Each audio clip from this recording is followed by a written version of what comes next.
আজি আমি গোৰেশ্বৰ আঞ্চলিক ছাত্ৰ সন্থা আৰু পূৰ্বাঞ্চলিক শাখা ছাত্ৰ একেলগে মিলি আৰু কেৰপাবিটাৰ ৰাইজে মিলি কিন্তু আমি প্ৰতিবাদ কৰিছোঁ যি নেকি গোৰেশ্বৰ আৰু খৈৰাবাৰী সংযোগী পথ আছে এই পথছোৱাত আমি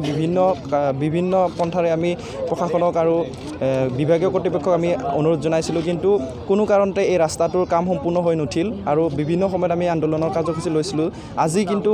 এটা কথাই ক'ব লাগিব যি ৰাস্তাটো জৰাজীৰ্ণ অৱস্থা ইয়াত স্কুলীয়া ছাত্ৰ ছাত্ৰীৰ পৰা আৰম্ভ কৰি যি বুঢ়া মেথা আৰু ৰোগীয়াসকলক নিয়াৰ কাৰণে বহুত অসুবিধা হয়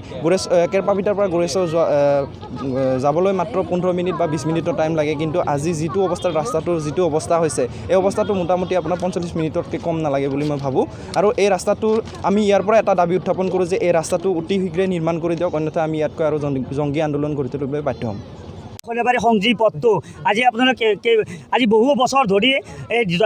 ভাঙি আছে কিন্তু বিভিন্ন ধৰণৰ ঠিকাদাৰ আহে নিৰ্মাণ কৰে এৰাতিটোৰ ভিতৰতে নিৰ্মাণ কৰি থৈ যায় কিন্তু 6 মাহ নহওঁতে ৰাস্তাটোৰ অৱস্থা অতি শোচনীয় হৈ পৰে আজি বহুত বছৰৰ পৰা নিৰ্মাণ কৰিয়ে আছে যেতিয়া আমাৰ বড়ো সাহিত্য সভা আহিছিল তেতিয়া ভাবিছিলোঁ আমি এই ৰাস্তাটোৰ কাম তীব্ৰ গতিত চলিছে ৰাস্তাটোৰ কাম শেষ হ'ব কিন্তু যি বড়ো সাহিত্য সভা গুচি গ'ল ৰাস্তাটোৰ কাম এনেদৰে পৰি গ'ল তাৰপিছতে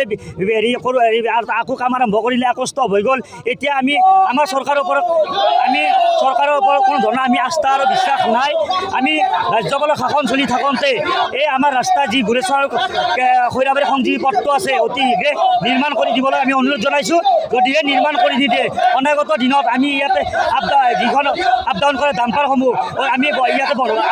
আবদ্ধ কৰিবলৈ বাধ্য হৈ যাম আমি চৰকাৰক অনুৰোধ জনাইছোঁ ৰাজ্যপালৰ শাসন চলি থাকোঁতে তেখেতসকলে এই ৰাস্তাটো অতি শীঘ্ৰে কাম নিৰ্মাণ কৰি আমাক ৰাইজক যাতায়াতৰ কাৰণে সুচল কৰি দিয়ে হেমন্ত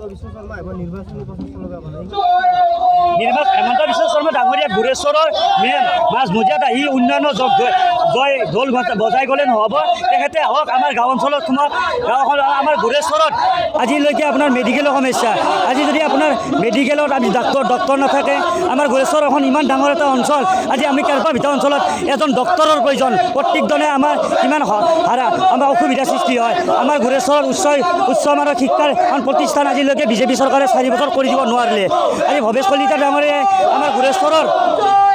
শিক্ষা ব্যৱস্থা মেডিকেল ব্যৱস্থা আজিলৈকে কি উন্নতি কৰিলে তেখেতে নিৰ্বাচনৰ আগত এনে আমাক প্ৰতিশ্ৰুতি দি থাকিলে নহ'ব তেখেতে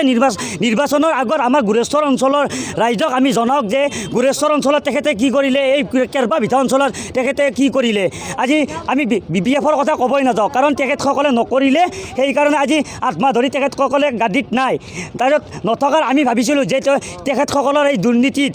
এই কামসমূহ বন্ধ হৈছিল যেতিয়ালৈকে ৰাজ্যপালৰ শাসন আহিব